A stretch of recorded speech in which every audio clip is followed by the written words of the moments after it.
amen. Kadukurikizeho ya 45 ivuga ngo nsingize Imana rurema.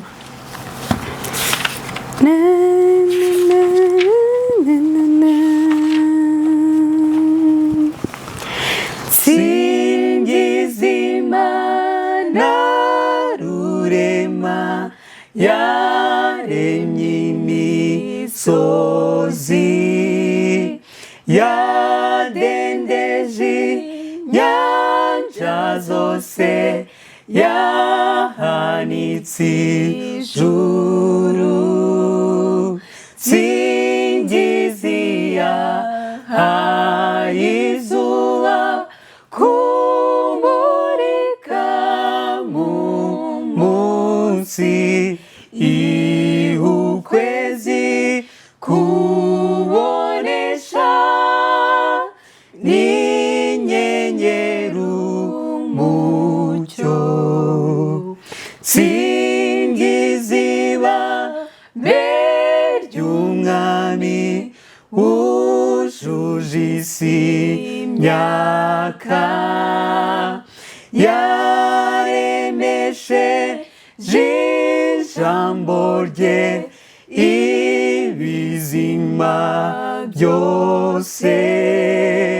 Mwami mboni ibitangaza byawe ndeba hose, hano hasi no hejuru, ntabwo binyuka.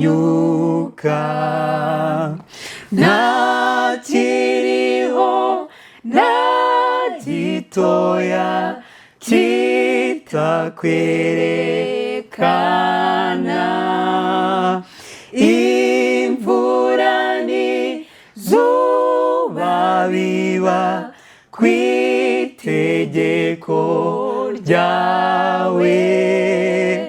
Uha ibizima kubaho kandi ubitunga byose, ntaho twahungira Imana kuko nawe itaba. Amen. Amen. Twicishe bugufi dusenge. Uwiteka uri mu ijuru, twongeye gushimira no kuguhimbaza, izina ryawe rihabwe icyubahiro. Amen. Tugushimiye ko wabanye natwe, tukaba twageze ahangaha turi amahoro, biherwa icyubahiro. Amen. Ngaho Mwami, mweretse iki cyigisho tugiye kwiga, ndakwinginze ngo abe ari wowe ugisobanura, kigira icyo gikora mu mibereho yacu. Uwiteka, urugendo rwacu niruba urutunganye rw'ushima, tuzashima izina ryawe. Amen. Ngaho bana na buri wese kandi uturinde umwe Satani, tugusabye bike ibyinshi bidera ubuntu mu izina rya Yesu. Amen. Ubu rero tugiye gukomereza ahantu twari tugeze, ku bantu turi kumwe, twari tugeze ku baturanyi ba Mukristo. Ahangaha abaturanyi ba Mukristo nibo tugiye kurebaho.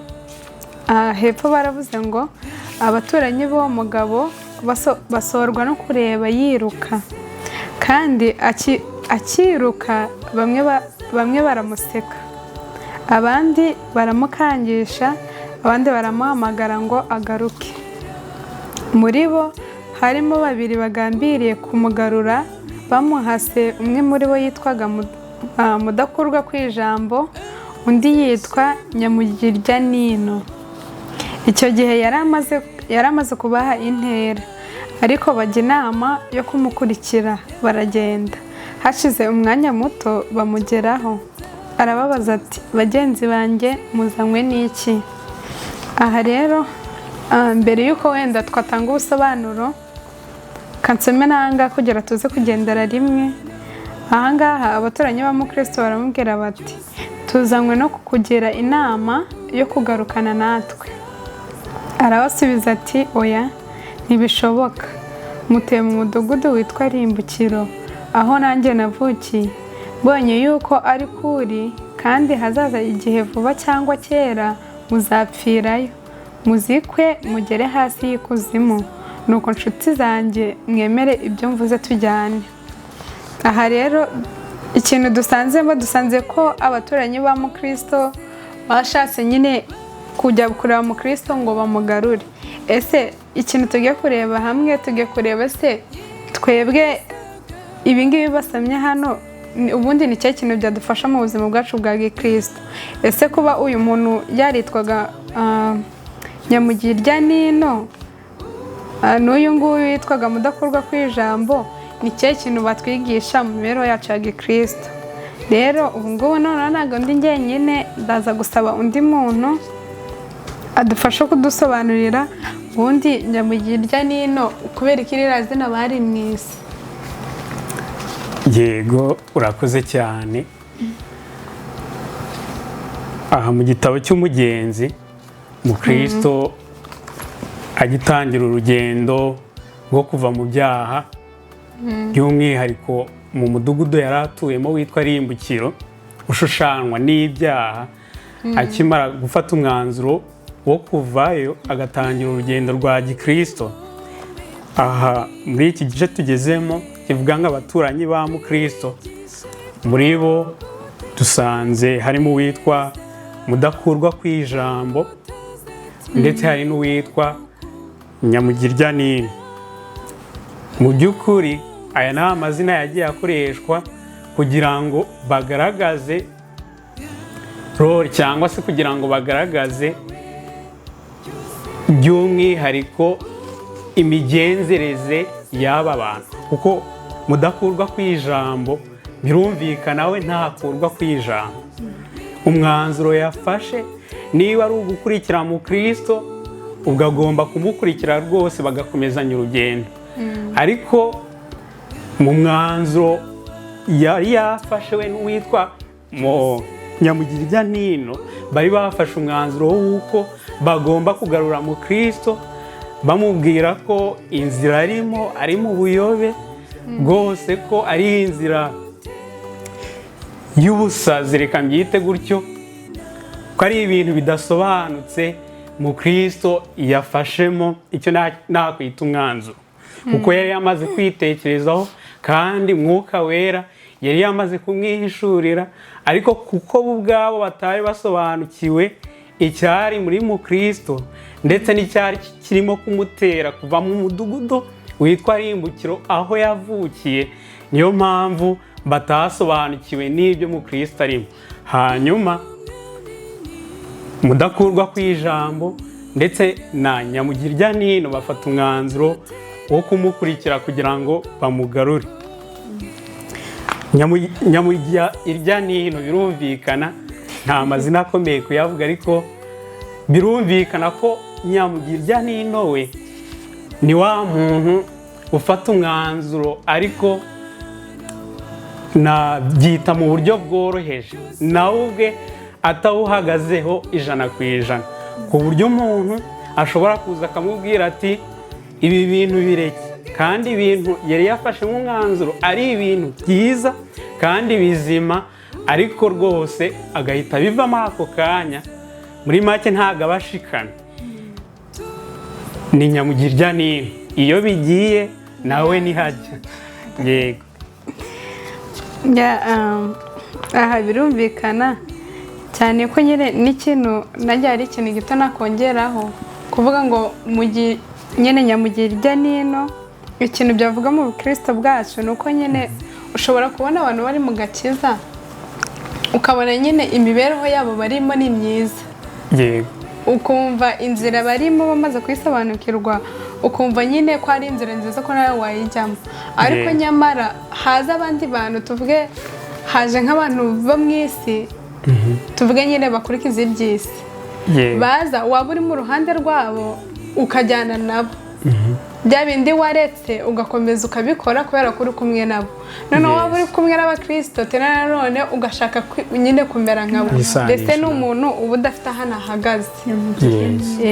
Sasa reka turebe ahangaha nyine ukuntu bakomeje ubundi Nyamugirya ni n'ukuntu byamugendekeye.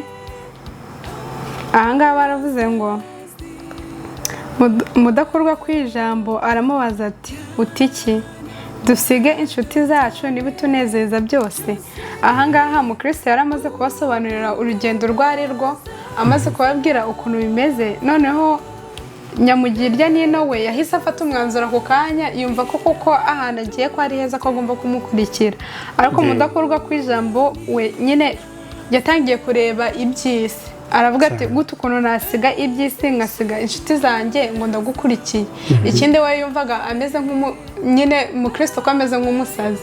Mu bigaragara mudakurwa kw'ijambo yari gusa nk'aho abyumvishe, nyine yarabyumvishe ariko yinangira umutima. Nk'uko natwe muri bamwe ushobora gusobanukirwa iby'agakiza, ukumva Yesu Kristo wabambwe, ukumva uwaje agakuraho ibyaha by'abari mu isi, ugafashwa koko. Ariko gufata umwanzuro bikakunanira, ukumva ibintu biri hirya biri hano ku isi utabisiga ngo ukurikire umwami cyane. Kadukomeza ahangaha aravuze ngo Mukristo niko uwo mugabo yitwaga. Aramusubiza ati ye, kuko ibyo mwasiga byose bidakwiriye kugereranywa n'ibike mu byo nshaka guhabwa kugira ngo binezeze. Ibi ngibi babisanga mu Baroma igice cya 8:18, niyo bavuga ibintu tuzahabwa. Hano baravuga ngo kandi mwakwemera kujyana nanjye ntimusubire inyuma, mwazamera nkanjye, kuko aho njya bafite ibibahaza bigasigara.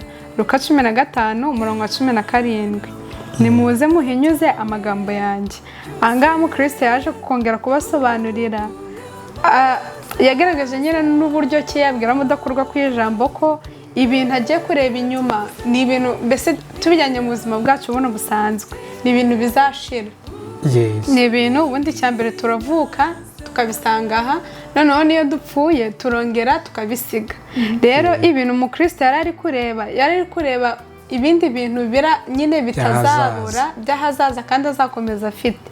Naho mudakurwa kw'ijambo we yari afite amaso yo kureba ibi bintu byose bidukikije hano ku isi. Noneho bituma adashobora gufata umwanzuro. Ariko nubwo byagenze gutyo, Mukristo yakomeje kumubwira ibintu tuzabona ko biruta ibyo ngibyo, ndetse ko ubu buzima dufite nyuma yabyo ko ibyo byose tuzabisiga tugasingira ibindi. Ahangaha mudakurwa kw'ijambo ati ibyo ushaka ni ibiki bikurekesha iby'isi byose. Urumva ahangaha mbese yari asa nk'aho ari kumufeka, ari kuvuga ati ubundi ibintu ushaka ntibimeze bite ku buryo byaruta ibintu byose bihari. Mukristo ati ndashaka ibiragwa bitazabasha kubora cyangwa kwandura cyangwa kugajuka. Urwa mbere rwa Petero igice cya mbere 4:4. Noneho hano baravuga ngo bibitswe mu ijuru aho bitabasha kwangirika, kugira ngo ababishaka bazabihabwe mu gihe cyategetswe n'Imana. Ibyo byanditswe mu gitabo cyanjye, niba wemeye kugisoma urabibonamo. Udakurwa kw'ijambo ati ashwi, kuraho igitabo cyawe, uragarukana natwe cyangwa urarorera. Ahangaha mudakurwa kw'ijambo Mukristo yakomeje kugerageza kumubwira, ariko we noneho uburyo yari ari kubifeka nyine ni nk'abantu bamwe batarasobanukirwa nyine bumva iby'agakiza bakabifeka. Naho Mukristo aramubwira ati wowe niba utari kubyemera neza usome iki gitabo mfite. Ariko ikintu gitangaje ni uko mudakurwa kw'ijambo n'icyo gitabo nacyo yari ashaka. Rero mu mibereho yacu icyo gitabo ni Bibiliya. Hari benshi ushobora kubwira umuntu uti ibintu byose twizera biri muri iki gitabo cya Bibiliya, ariko akagufeka ndetse akumva adashaka no kurebamo, agatangira guhakana atarasomamo n'ijambo na rimwe. Noneho igitangaje yarambwiye ati ahubwo uragarukana natwe cyangwa urarorera. Mbese we yari yafashe umwanzuro nyine ni mudakurwa kw'ijambo, ikintu cyari gihari uraza cyangwa ntaguze. Ahangaha Mukristo ati ndanze kuko nafashe yasuka. Biboneka Luka igice cya 9:62. Mudakurwa kw'ijambo ati nuko rero nyamugirya nino duhindukire dutahe. Ahangaha urabona ko mudakurwa kw'ijambo yanze kubyumva, ahubwo yumva ashaka kujyana n'uwo nyine bari bajyanye n'ubundi, ko bari bahuje umugambi wo kugarura Mukristo bitewe n'umwanzuro yari yafashe, kandi uwo mwanzuro bakaba batari bahuje nawe. Hanyuma bagerageza kumwereka ingaruka zitari nziza ku bijyanye n'umwanzuro yafashe cyangwa se ku bijyanye n'inzira yatangiye kunyuramo. Ariko Mukristo we yagerageje kubabwira ibyiza bizaboneka muri iyo nzira, ndetse birenze kuba ibya vuba, ndetse arenza n'amaso ababwira n'iby'ahazaza.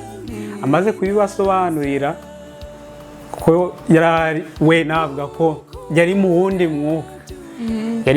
mwuka, yari afite andi maso ubwabo badafite, yari arimo atekereza bitandukanye n'imitekerereze bari bafite. Bumva n'ururimi arimo kubabwira ntabwo barimo kugenza gute kurwumva cyangwa se kubisobanukira. Hanyuma ariko mudakurwa kw'ijambo we akomeza gutsimbarara cyane, aramubwira ati uremera gufata umwanzuro dusubirane cyangwa ntago? Yes, cyangwa watsimbaraye ntago uzi. Yego. Aha rero mudakurwa kw'ijambo iwe yananiwe gufata umwanzuro, noneho yifuza ko namujya irya nino ko nawe yamukurikira. Yego. Ahangaha rero bahise batubwira hariho abibone mudakurwa kw'ijambo ati nuko rero nyamugirya nino duhindukire dutahe. Hariho abibone b'abasazi benshi, hariho abibone b'abasazi benshi bameze nk'uyu. Urumva mudakurwa kw'ijambo yanze gufata umwanzuro, none atangira kubwira nyamugirya nino ko nyine hari abibone b'abasazi benshi. Ubwo hari abantu benshi bakijijwe nyine we yabonaga ko ari abasazi. Yego. Aha rero nk'uyu kandi iyo bibwiye ibitari byo bibwira ko barusha ubwenge abantu 7 bashobora kuvuga impamvu zo kubihakana. Ahangaha baravuze ngo kanongere nsubiremo aya magambo ngo kandi iyo bibwiye ibitari byo, ubwo ari kuvuga abantu bakijijwe ba Mukristo. Bibwira ko barusha ubwenge abantu 7 bashobora kuvuga impamvu zo kubihakana. Ubwo ahangaha yari ari kuvuga ko nyine hari abantu benshi bigira abakristo, ubwo turabizana mu buzima bwacu busanzwe. Hari abantu batemera ijambo ry'Imana, bavuga ko hari abantu benshi b'abasazi bameze nkawe, ntabwo ari we wenyine. None aravuga ngo bibwira ko ari abanyabwenge. Abantu banze kumvira Imana n'ubundi babona ko abantu bari kubabwira ijambo ry'Imana ko bari kwigira abanyabwenge, kandi nyamara ikintu kiba kirimo ni uko baba barahumutse, hari ibintu batangiye kubona. Baba barasomye nk'igitabo Mukristo yari afite ni Bibiliya, baba barayisomye barasobanukiwe, nabo bashaka kukubwira inzira iyo ariyo, ahubwo bakabafata nk'abasazi kandi atari ko bimeze. Cyane wenda dukoresheje n'urundi rugero rwo muri Bibiliya kugira ngo birusheho kumvikana. Mukristo navuga ko yego, icya mbere Umwuka w'Imana yaramugendereye amwereka ibyago, ukurimbuka biri imbere ye naramuka adafashe umwanzuro wo kuva mu byaha. Mu mayerekwa igihe yari aryamye yakundaga kurota inzozi zikamutera ubwoba, ndetse mu buhamya bumwe ari kumwe n'abitwa ba Byiringiro yababwiye ukuntu byagiye bigenda akiri mu mudugudu w'irimbukiro. Ariko Mukristo akimara gufata umwanzuro navuga ko imikorere ya Mwuka Wera yatangiye kugaragarira muri we. Kuko ibyanditswe byera muri Yohana igice cyaho cya 16 uhereye ku murongo wa 8 havuga nyine ku mikorere ya Mwuka Wera. Mu Mwuka Wera ngo naza azatsinda ab'isi, abemeze iby'icyaha. Hepfo bakavuga ngo kandi azabayobora mu kuri kose. Bivuze ngo Mukristo nubwo yari atarahagera ku musaraba, ariko uko kwemera Mwuka Wera agatsinda ubugingo bwe, uko kwemera Mwuka Wera akagira ibyo amuhishurira, iby'ubu ndetse n'iby'ahazaza he, bikamutera gufata umwanzuro akavuga ati noneho ubwo ngiye kuva mu byaha ntangire urugendo rwa gikristo nzagere ku musaraba. Bivuze ngo Mwuka Wera yahise aza nk'urumuri noneho muri yanze. Niyo mpamvu ibintu yari arimo asobanurira mudakurwa kw'ijambo ndetse na nyamugirya n'ino, kuri bo byari nk'imigani, kuri bo byabaye amayobera. Gusa hari bike bumvaga bigakurura uyu mugabo witwa nyamugirya n'ino, akavuga ati rwose nanjye mfashe umwanzuro nk'uwa Mukristo, nanjye nazabona kuri ibi byiza. Ariko mudakurwa kw'ijambo we akomeza gutsimbarara cyane. Nari ngiye kuvuga ku mugabo witwa Sawuli, kantu gato. Sawuli nawe hari ishaka yari afite, kandi iryo shaka yaryitiriraga ishaka ry'Imana, nubwo atari ko byari bimeze. Muri we yumvaga arimo gukora umurimo w'Imana igihe yabohaga abambaza izina rya Kristo, akabajyana i Yerusalemu bakagenza gute, bakabica. Ariko umunsi umwe ngo umucyo uva mu ijuru uramutungura. Igihe yarimo afata urugendo ajya i Damasiko, ngo umucyo uva mu ijuru uramutungura, yumva ijwi rimubaza riti Sawuli, Sawuli, undenganiriza iki? Hanyuma Sawuli arabaza ati urinde mwami, nkagenza gute? Nkakumvira cyangwa se nkakora ibyo ushaka. Yesu aramubwira ati ni njye Yesu Kristo, ugenza gute urenganya? Aramubwira byinshi cyane, ariko haguruka ujye mu mudugudu, nzakubwira ibyo ukwiriye kugenza gute, ibyo ukwiriye gukora. Ikintu nshaka kurengurizaho ni uko yageze muri urya mudugudu, byatangiye ari ihishurirwa rya Kristo mu nzira ari kujya i Damasiko. Umwuka w'Imana umuzaho binyuze mu mucyo, uramutungura, agwa hasi yubamye, yeguka rwose. Yafashe umwanzuro wo gukurikira Yesu, ajya i Damasiko aho yari afite misiyo yo kwica abana b'Imana. Ahageze kubera ko Mwuka w'Imana yari ari kumuyobora, afata ibihe byo gusenga yiriza ubusa, atarya ndetse atanywa, kugeza aho ijoro ryaje kumusubiriza.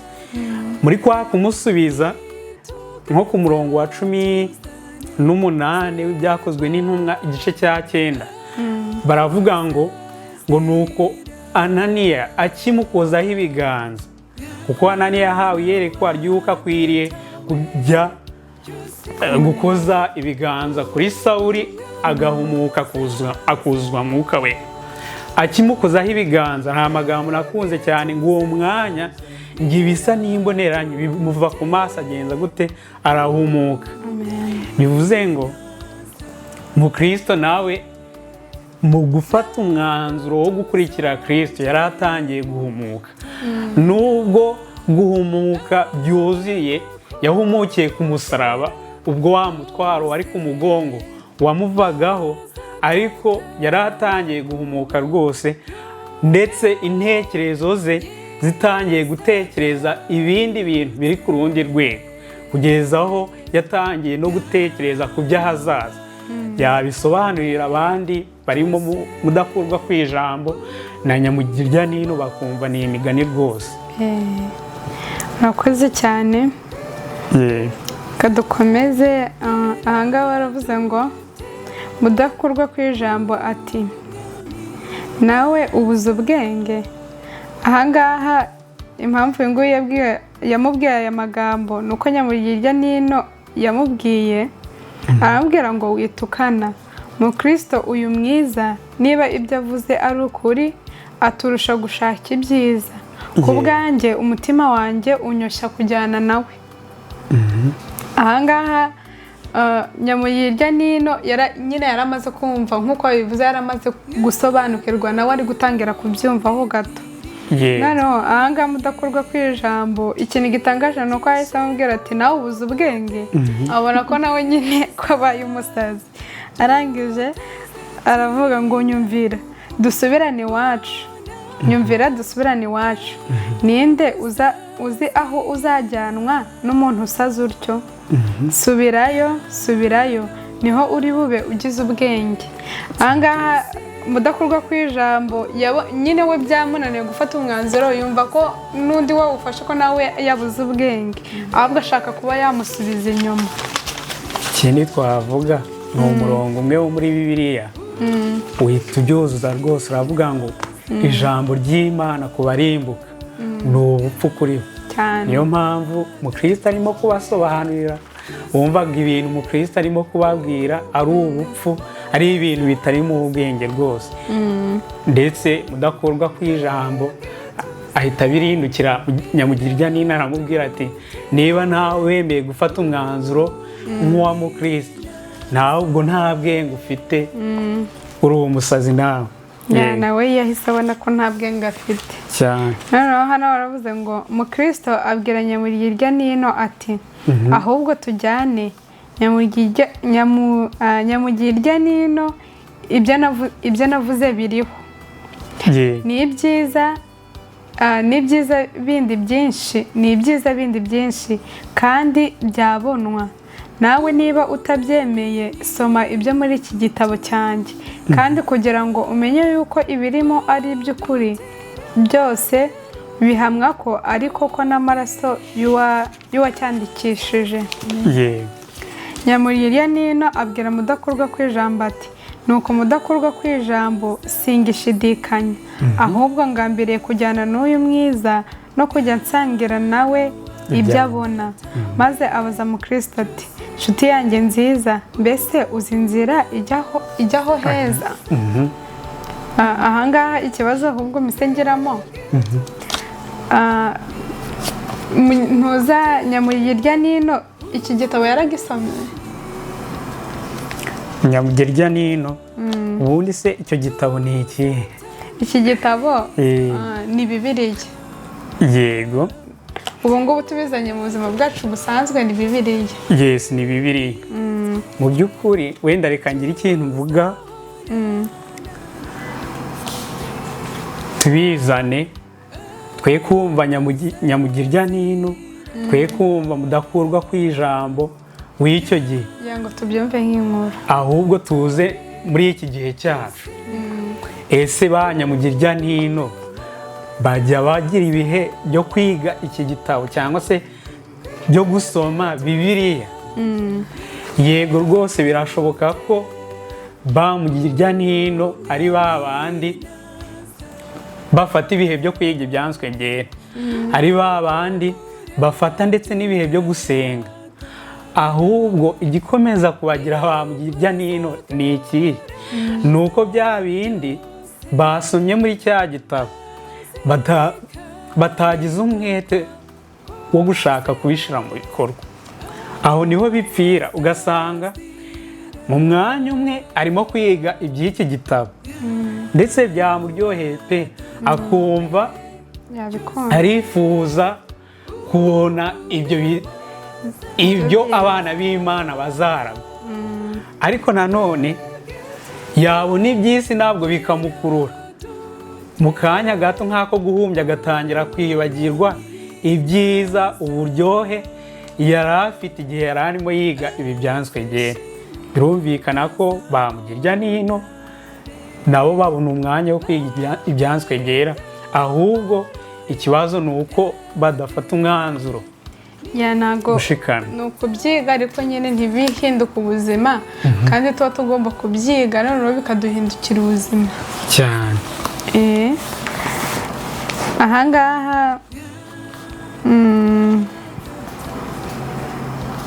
ahangaha Mukristo aramusubiza ati nayobowe n'umugabo witwa mubwirizabutumwa ngo nkwiriye kwihutira kugera ku irembo rito twerekeye niho turi bubwirwe iby'inzira. Nyamugirya nino ati nuko nshuti yanjye tugende. Bombi barajyana, maze mudakurwa kw'ijambo aravuga ati jyeweho ndasubira iwanjye, sinshaka kujyana n'abayobejwe batyo b'ibicucu. Ahangaha byageze aho mudakurwa kw'ijambo agira n'ararakara arabatuka, ariko nyine nk'uko natwe bigenda mu buzima bwa Gikristo, umuntu yaza ashaka kugusubiza inyuma wakwanga akavuga ati buriya nta bwenge afite, cyangwa bakavuga ngo abantu basenga, bakunda gukoresha amagambo ngo abantu basenga ni inzanga, mbese ntibakubone ko uri umuntu uri seriye.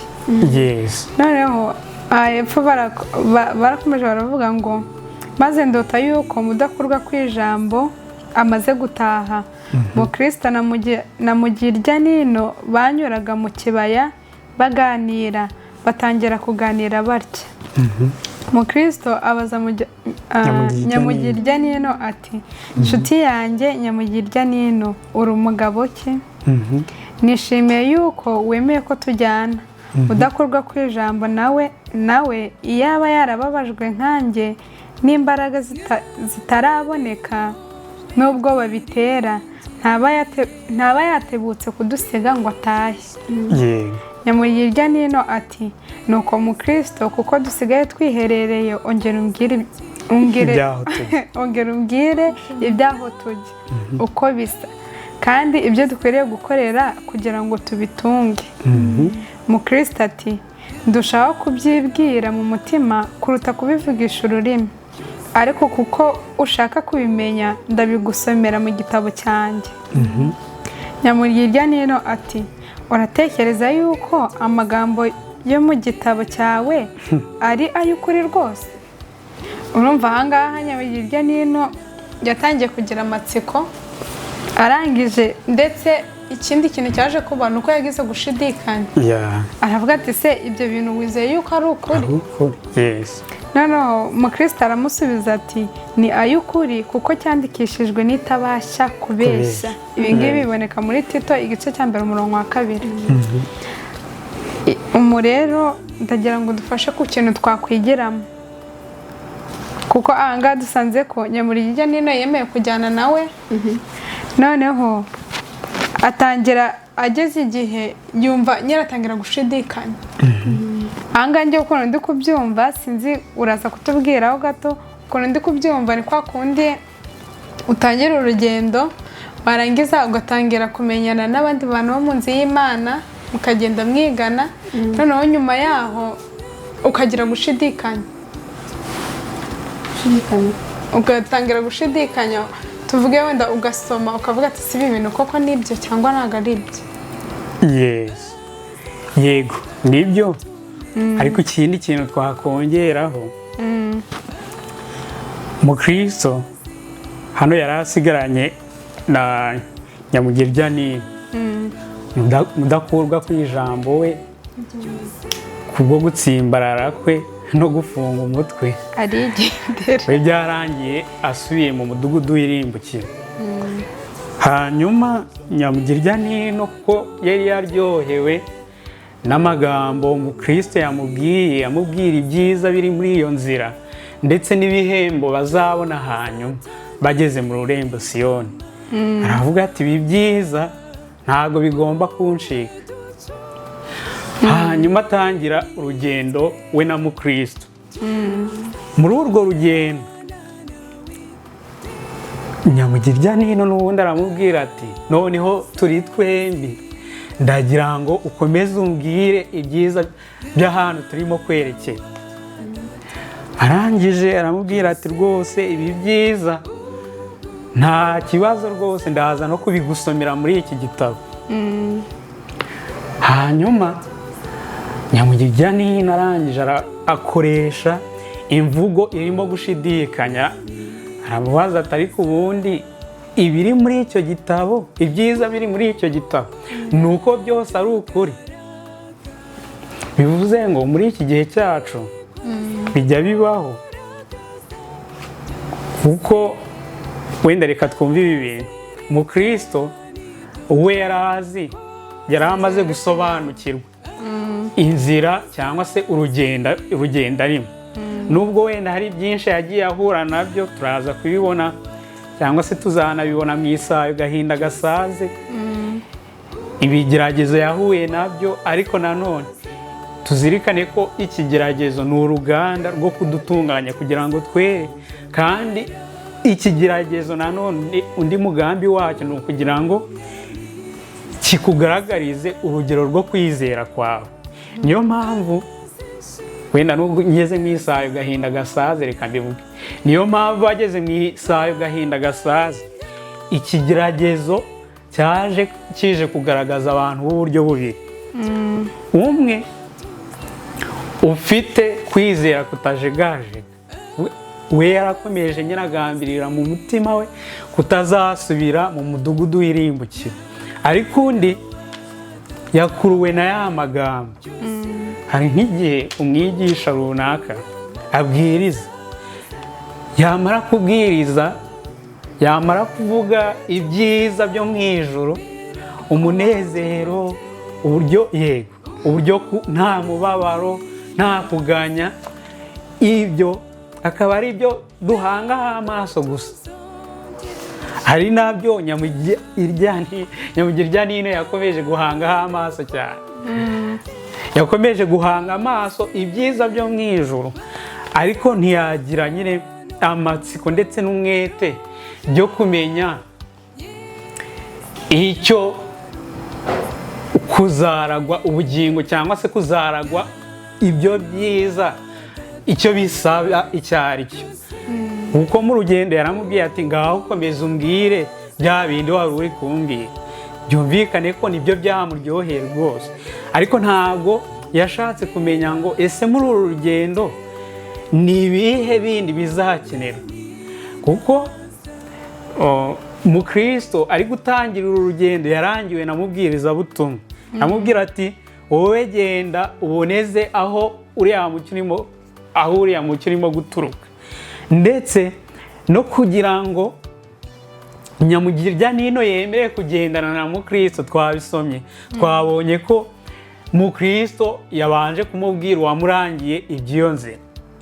Yesu arivugira muri Yohana igice cyaho cya 14 umurongo wa 6 ati ni njye nzira n'ukuri n'ubugingo, ntawe ujya kwa data ntamujyana. Bivuze ngo mubwiriza butumwa ni Yesu uturangira inzira tugomba kunyuramo kugira ngo tugere ku musaraba, aho tubasha guturwa umutwaro w'ibyaha. Hanyuma ariko Mukristo nyamugirya nino we ntabwo nyine yashatse gutekereza byimbitse, ahubwo yakomeje nyine kuryoherwa na ya magambo, bituma bageze no mwisayo gahinda gasaze, bituma nyiragira confusion cyane, biramucanga. Kuko we yarazi ko muri urwo rugendo nta bintu bibi, ko harimo ibyiza gusa. Natwe mu Bukristo bijya bibaho cyane. Hahandi nk'uko nabivuze, usanga nyine akenshi tuba dushaka kubwirwa amagambo meza, tuba dushaka kubwirwa ko rwose ari amahoro, ko nta kibi gihari rwose, ko ibintu byose bimeze neza. Kandi ko umuntu rwose wemeye gukurikira Kristo, tujya dukunda guhura n'izo nyigisho, ko umuntu wese wemeye gukurikira Kristo nta bigeragezo, ngo nta mwana w'Imana ubaho nabi, ngo nta mwana w'Imana upfusha.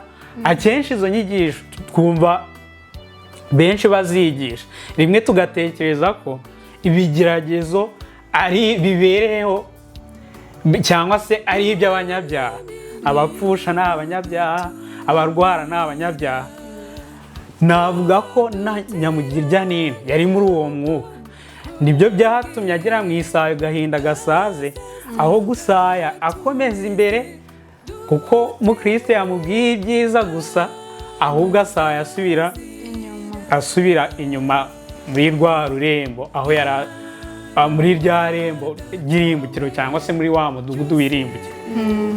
Yes. Murakoze kadukomeza ahangaha aba ari naho dusoreza kuko tuzahita tugera mu saha y'agahinda gasaze nk'uko yari ari kubivugana niho tuzasobanukirwa ukuntu nyamugirya nino byamugendekeye. Ngaha hano baravuze ngo nyamugirya nino ati uvuze neza ariko se ni ayahe? Ahangaha yari ari kuvuga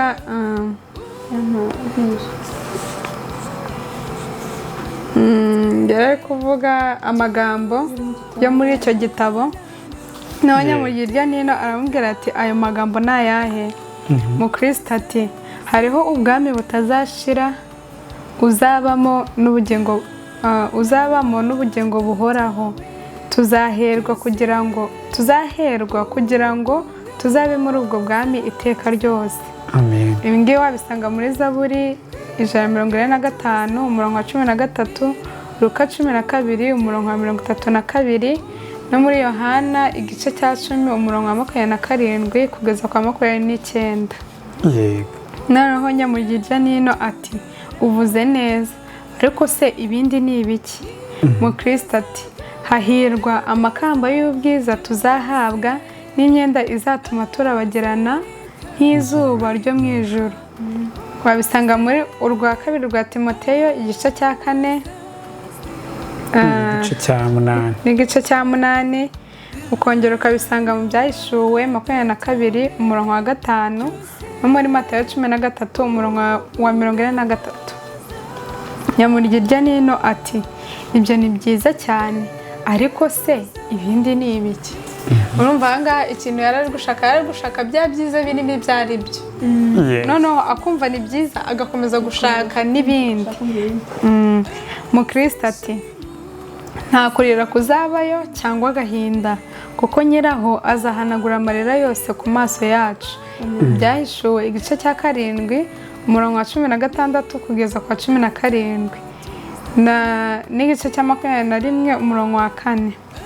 Nyamugirya nino ati ariko se tuzabonayo n'abandi? Mukristo ati tuzabonayo n'abantu ibihumbi n'inzovu badutanzeyo. Muri abo nta n'umwe ugirira mugenzi we nabi, ahubwo bose barakundana kandi ni abera. Bose bagendera mu maso y'Imana bagahagarara imbere yayo bashimwa nayo iteka ryose. Amen. Kurangiza byose mu magambo make tuzabonayo abakuru bambaye amakamba y'izahabu. Ibi ngibi wabisanga mu byahishuwe igice cya 4 umurongo wa 4, kandi tuzabonayo abantu batemaguwe n'ab'isi n'abatwitswe n'abagaburiwe inyamaswa n'abaroshwe mu nyanja babahora urukundo bakundaga nyir'icyo gihugu. Bose ari bazima bambaye kudapfa nk'umwenda. Ibi ngibi tubibona muri Yohana igice cya 12 umurongo wa 25 n'urwa kabiri rw'Abakorinto igice cya 5 umurongo wa 2 kugeza kwa 4. Nyamugirya nino ati ayo magambo ndayumvise ibineza byenda kunyica, ariko se birashoboka kubitunga? Urumva yaragifite gushidikanya. Dukora iki kugira ngo tubihabwe? Mukristo ati ibyo umwami utwara icyo gihugu yabyandikishije muri iki gitabo. Yesaya 55 umurongo wa 1 kugeza kwa 2, Yohana igice cya 6 umurongo wa 37 n'igice cya 6 umurongo wa 37 n'ubundi ibyahishuwe 21 umurongo wa 6 n'igice cya 22 umurongo wa 17. Uko ibyo bisobanurwa mu magambo make, niba tubikunda rwose azabiduhera ubuntu. Wenda twasoma isomo ribisobanura neza kugira ngo twumve icyo dukwiriye gukora kugira ngo tubihabwe nk'uko nyamugirya nino yari arimo abaza. Muri Yesaya, reka dusome uyu murongo gusa. Yesaya igice cyaho cya 55 umurongo wa 1 n'uwa 2 aravuga ngo agakiza k'ubuntu gaturuka ku Mana yemwe abafite inyota nimuze ku mazi, kandi n'udafite ifeza nawe naze. Nimuze mugure murye, nimuze mugure vino n'amata, mudatanze ifeza cyangwa ibindi biguzi. Ni iki gituma mutanga ifeza mukagura ibitari ibyo kurya nyakuri? Ni iki gituma mukorera ibidahaza? Mugira umwete wo kunyumvira, mubone kurya ibyiza, ubugingo bwanyu bukishimira umubyibuho. Amen. Ahangaha rero kadukomeza ku magambo asoza. Nyamurya nino ati yewe byo biranejeje cyane, twihute cyane, twihute. Mukristo ati simbasha kwihuta nk'uko nashaka, kuko mbuzwa n'uyu mutwaro mpetse. Aha rero Nyamurya nino yakomeje kugira amatsiko, akagera no gushidikanya, ariko byarangiye amaze kumva amagambo ari muri icyo gitabo, noneho yumva ko ashaka gukomeza urugendo. Ariko nubwo byagenze gutyo, yumva yuko bakwiyita ibyo bintu bakabisingira, Mukristo yari akikoreye umutwaro. Kuko natwe dushobora kumva nyine ibyiza by'ijuru, twumva dushaka kugerayo vuba, ariko tugifite intuza umutwaro w'ibyaha. Rero ikintu gishobora kubidukiza ni uko tugomba gusenga no gusoma ijambo ry'Imana, kuko ibi byose Mukristo yabonye ni uko yabisomye muri icyo gitabo yari afite, ari ryo jambo ry'Imana. Niyo mpamvu natwe tugomba kubisoma kugira ngo tumenye ahantu nyine tugomba gutura uwo mutwaro. Sinzi ko hari ikindi kintu wakongeraho. Ikindi kintu nakongeraho kuri aya magambo dusoje yanyuma. Nyamurya nino ati yewe byo biranejeje cyane, twihute cyane, twihute. Mukristo ati simbasha kwihuta kuko nashaka, kuko mbuzwa n'uyu mutwaro mpetse. Simbasha kwihuta nk'uko nashaka, kuko mbuzwa n'uyu mutwaro mpetse. Birumvikana nanone hano harimo itandukaniro hagati ya Mukristo na Nyamurya nino. Mukristo we yari azi ko hari umutwaro yikoreye umubuza kwihuta, hari ibyo agomba gukura mu nzira kugira ngo abashe kugira kuri ibyo byiza cyangwa se mu rurembo Siyoni. We yari amaze kubisobanukirwa. Ariko Nyamurya nino nk'uko izina rye ribisobanura, we yari akiri mu kigare. Ati twihute, twihute. Akenshi ujya usanga nyine natwe iyo tutarasobanukirwa ko turi abanyabyaha, iyo tutarasobanukirwa ko hari inkomyi dukwiriye kubanza gukura mu nzira kugira ngo tubashe kugera mu rurembo Siyoni, akenshi natwe usanga turi muri za jugujugu. Ubukristo bwacu nyine nta rufatiro buba bwubatseho. Ni hahandi ujya usanga nyine ab'isi niba tujyana hariya tuzajyayo, kandi tuzabona n'impamvu zishigikira kwa kwizera guke dufite. Nibakubwira ati none ko tuzi kuri uwo Mukristo, none ko wagiye muri biriya birori, none ko wakoze ibi n'ibi n'ibi, uzabibonera impamvu. Mu gitabo cyitwa Intambara Ikomeye baranditse, mu gitabo cyitwa Imitego ya Satani, banditse bavuga ko ngo umuntu wese cyangwa se abantu bose bashaka impamvu zo gushimangira cyangwa se zo gushigikira ukutizera kwabo, ko batazigira bazibura rwose. Akenshi ibyo nyine biterwa n'uko ubukristo bwacu nta rufatiro buba bwubatseho. Ubukristo bwacu urufatiro nyakuri bugomba kubakaho ni urufatiro rwa Kristo. Byumvikane ko Nyamurya nino rwose ibyo bintu byo ubukristo bwe nta rufatiro bwari bufite, niyo mpamvu nyine yajyaga hirya no hino. Ariko Mukristo we yari amaze kwisobanukirwa, ubukristo bwe bwari bwubatse kuri Kristo. Ariko nawe icyo yagombaga gukora ni ukuba maso, agakora ibyo abwirwa na kiriya gitabo yasomaga. Kimwe yahawe hanyuma akabwirwa kujya agenza gute agisoma. Yagombaga nyine gukurikiza ibiri muri icyo gitabo kugira ngo urufatiro rwe rurusheho gukomera, uko kubaka kuri Kristo birusheho gukomera, ndetse ntakomere we ubwe gusa, ahubwo azajye abona n'uburyo akomeza abandi. Nabyo tuzagenda tubibona. Murakoze cyane. Rero iki gice ahantu tumaze gutangirira, ndakeka yuko tumaze kwigamo ibintu byinshi. Tugitangira twasanze ko Mukristo Atangiye Urugendo, kuko yabanje yasobanukirwa n'indwara arwaye, asobanukirwa ko afite umutwaro w'ibyaha. Aho ngaho tugomba kureberamo ese twebwe twatangiye urugendo cyangwa ntabwo turarutangira. Ikindi tugomba kureba none niba twaratangiye urugendo, niba twararutangiye, ese ntabwo tumeze nka nyamugirya nino serize ntegera rinera kurifata na mudakorwa kw'ijambo. Ese nta bantu bameze gutyo yabona abantu b'Abakristo akumva ko basaze, cyangwa se akumva ko batazi ahantu bari kujya? Ese twebwe mu miryango yacu ntago tubona abantu bamaze gutangira urugendo aho kugira ngo tubumve dufatanye nabo, ahubwo tukumva yuko basaze ndetse tukanabatuka? Ibyo ngibyo twese tugomba kwisuzuma tukareba, nawe tukanareba ko Mukristo yari afite igitabo icyo bamuhaye cyo kureba urugendo. Natwe twibaze ngo ese icyo gitabo turagifite koko? Ese niba tugifite turagisoma kigahinduka imibereho yacu, cyangwa tubisoma nk'inkuru?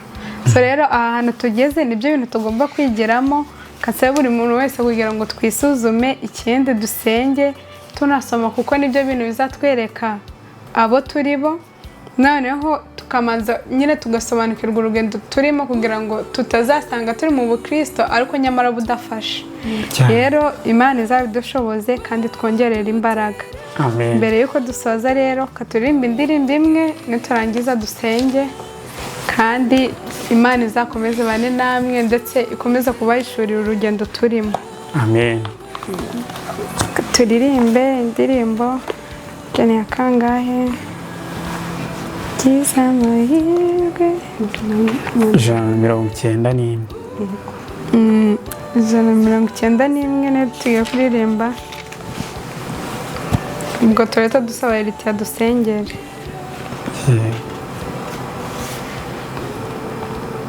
Ninde yigeze ko nangire kwanga? Turebe ha. Byiza Byiza amahirwe duwa Yesu, mfite umunezero mwinshi, ndazwa agakiza ndacunguwe, jyawe n'umwuka ndatunganye, nibyo ndirimba nibyo mvuga, nshima Umukiza udasiba, nibyo ndirimba nibyo mvuga, nshima Umukiza udasiba, nditanze ndamwiyeguriye, ndumva ibyishimo binsabye rwose, narokotse ku bw'ubuntu bwe, none ntegereje iby'ijuru, nibyo ndirimba nibyo mvuga, nshima Umukiza udasiba,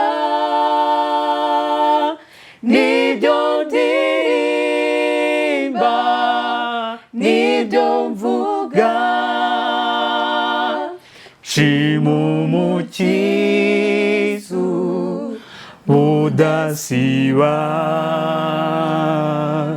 sinkiri uwanjye ndamwihaye niwe wambo yarambatura mbe maso nsenge negereze maze ubuntu bwe bunyuzure nibyo ndirimba nibyo mvuga nshima umukiza budasiba nibyo ndirimba nibyo mvuga nshima umukiza budasiba.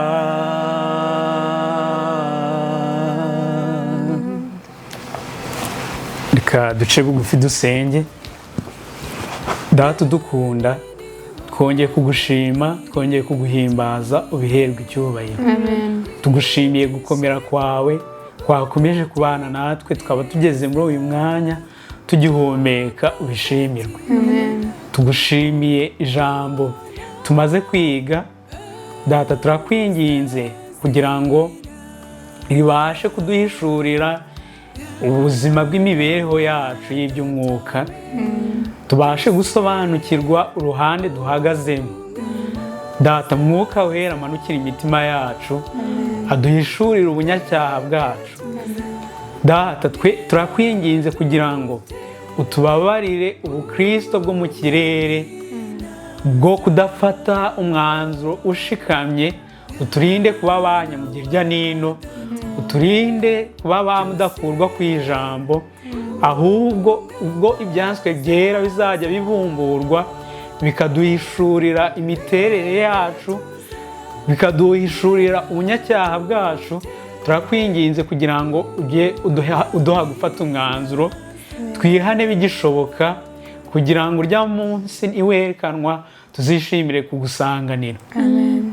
Komeza utuyobore nk'uko ushaka, nibyo tugusabye kandi twizeye yuko wumvise gusenga kwacu, mu izina rya Yesu. Amen.